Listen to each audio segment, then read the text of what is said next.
Hello, everyone. I'm Frances Wood, the Technical Director and Smart Youth Coordinator here at SMART, a partner project of the Fund for the City of New York. I'm here with the SMART team. As we commemorate World AIDS Day, we mark nearly 25 years since our founding as a pioneer in addressing the needs of self-identified women living with HIV/AIDS.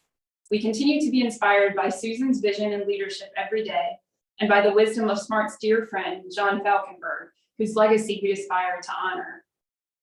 As some of you may know, SMART has been a key partner in 2 citywide vaccine efforts, both for COVID and for what was initially, unfortunately, called monkeypox virus, which we are now calling MPV. We have spent the past 2 years on our COVID outreach work and 4 months on MPV, and have been recognized by the New York City Department of Health and peer organizations as an exemplary model in these important endeavors. Building on this extensive experience in addressing health crises, we are embarking on a new and parallel focus to complement our nutrition education programming.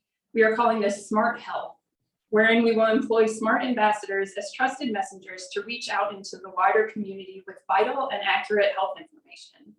We are so deeply grateful for your continued support of SMART, and we look forward to sharing our progress with you over the coming year.